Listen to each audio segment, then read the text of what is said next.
Hello and welcome back to Nasty Metal, a political channel here at YouTube, and welcome to another Album of the Week. And yes, it is the first Album of the Week episode for the brand new year of 2022, and it is episode number 144.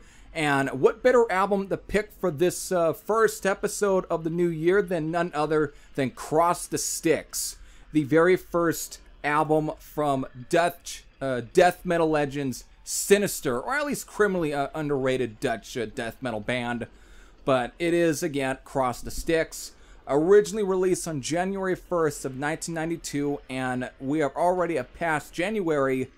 It has already reached its 30th anniversary, so what better way to make this episode for the new year and just pretty much just in a way kind of really celebrate what is really up there as one of my absolute favorite death metal albums to begin with. So let's just get right into at least Sinister and everything. So Sinister, again, formed back in 1988, released, or at least were part of a split in 1990. Then of course released a demo in 1990, basically the same year.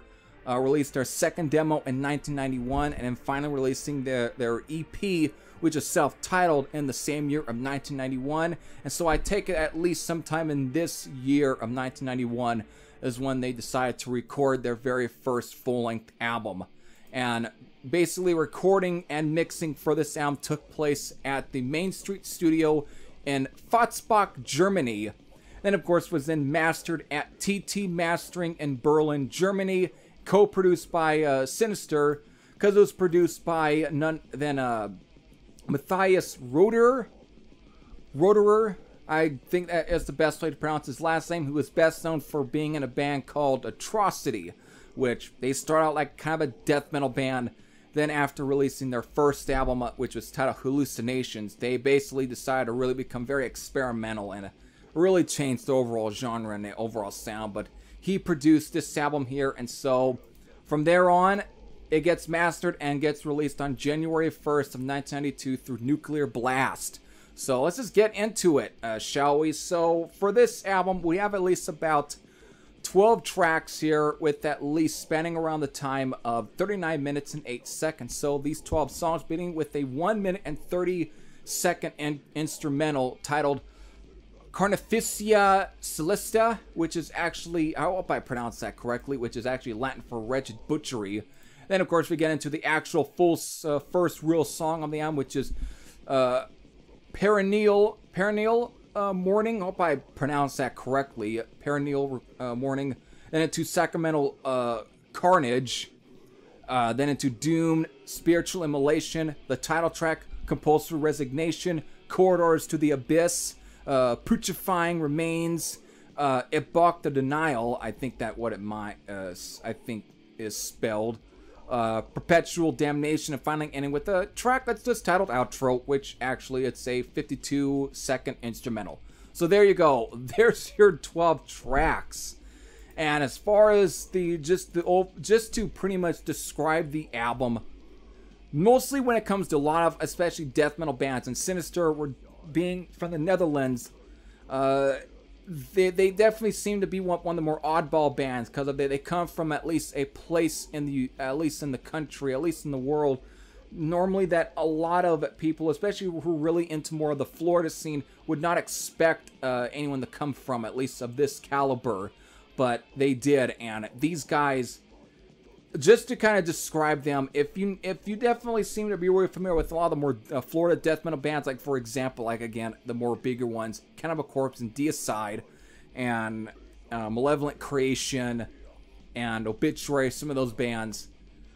Sinister, they definitely fall in that sort of category where they definitely seem to be more about being fast, brutal, and creating heavy riffs, but the way they're able to pull these tracks off and the overall, the attitude that goes into these, you can tell that the band has one goal in mind, and that's literally to rip through flesh of every person who ever dared to throw the CD on in their CD player, or even if they had a cassette player in their car, they bought it, they were hoping that at least would cause at least the driver to not only lose their entire flesh, but to also cause damage on the road and maybe even destroy millions of civilians.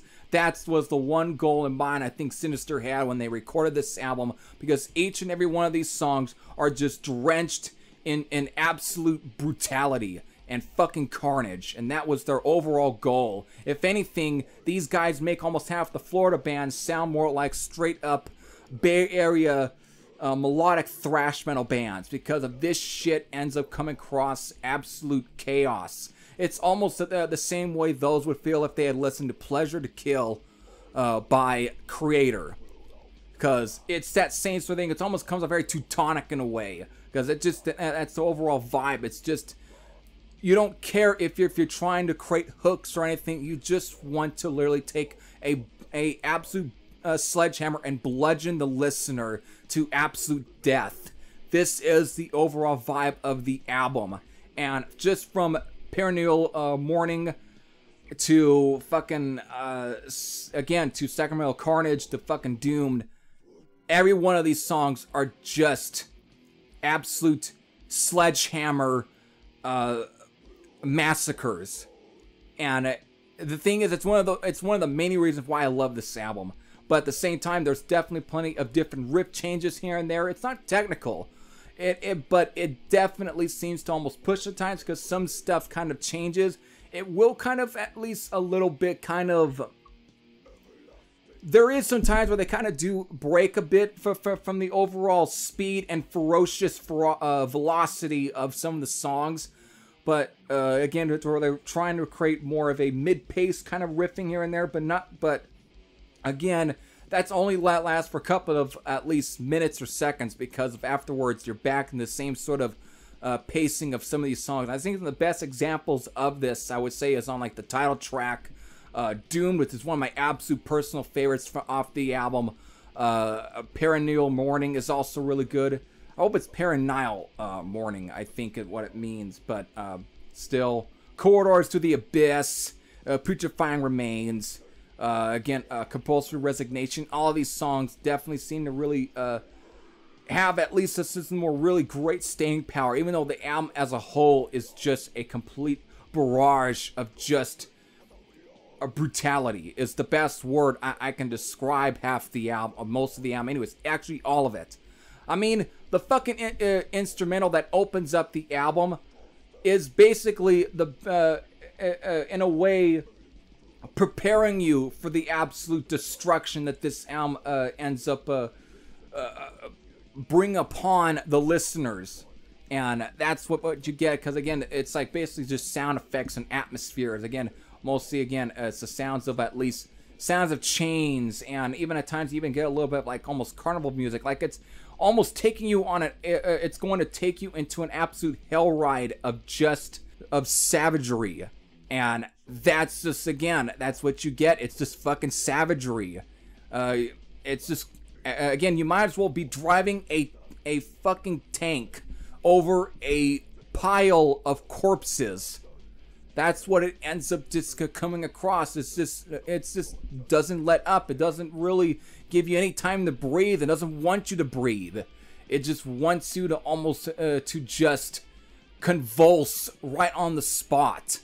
And that's the best way I can really can describe the album. As far as favorite songs, I've stated Doomed, Spiritual Emulation, Perennial Mourning, the title track, Corridors to the Abyss, Perpetual Damnation. These are some of my absolute favorite songs off the album, and they're just great. But to be honest, I love the entire album as a whole. There's really not really any weak moment on the album. It's just a barrage of just chaos, and that's why I love this album. And again, the only calming parts are basically the beginning intro and the fucking outro. Are the only really calming parts that lets you even breathe. So that's the way I look at it. It's basically the overall concept of a Teutonic thrash metal album, but done in a more of a sort of brutal death metal mode. But it's not really brutal death metal. I wouldn't classify it as that, but it just comes across as just where it doesn't want to let you breathe. It might as well strangle you until you have no neck left, where it just breaks your head right off. That's the way. It's a head ripper of a fucking album, and it's one of my absolute favorites. So that's the best way I can give you to this album, because that's the best way to describe it. And if you like that, and if you're looking for that, definitely go out and seek this album. It's not that easy to really find out in the wild, and it's not very easy to find cheaply. The Metal Mind Productions remaster still goes for a lot of money at times, and me and my brother only found the Metal Mind copies at Raspinit when they were still relatively available to really buy in stores, but they were kind of used. But they weren't very expensive at all, so that's all I can say. But again, if you have at least heard "Cross the Styx" from Sinister, it is a great album. And if you have any thoughts or any sort of at least great memories, you can leave them in the comments section below. But again, if you have any memories, leave them in the comments section below. But again, it's only if you're familiar with this album, which again, it was originally on Nuclear Blast. And if you were following the death metal scene or anything that was released on Nuclear Blast back in the day, well, you obviously have probably ended up buying a copy of Cross the Styx. And it's up there as really one of the more semi-popular death metal albums from this period. Again, they weren't from Florida or the United States in general, but they were definitely from the Netherlands, and they were probably one of the more premier death metal bands that come out of the Netherlands. So there we go. Just great. After this album was released, one of the members would eventually leave the band, and that would be, of course, Ron Van de Polder is, I believe, the member that would leave the band, because he would eventually would get replaced by Bart Van Wallenberg, and they would basically would reduce to more of just one guitar player for the album Diabolical Summoning, which again would come out at least on November 9th of 1993, so a year later. Either way, he would eventually come back in 2003 for at least the album that was released that year, which was actually Savage of Grace, and would leave again afterwards. So there we go. So there it is, folks. Cross the Styx. And I've already stated, if you have any thoughts or memories of this album, you can leave them in the comment section below. But if you haven't, and if you're really into at least the more sort of classic death metal period of at least the early 90s, it's a fucking great album. I think you'll definitely enjoy it. It's fucking chaotic, and that's why I think we tend to really like a lot of the death metal genre anyways. It's not like with thrash metal. No, instead with death metal, you want almost savagery at times.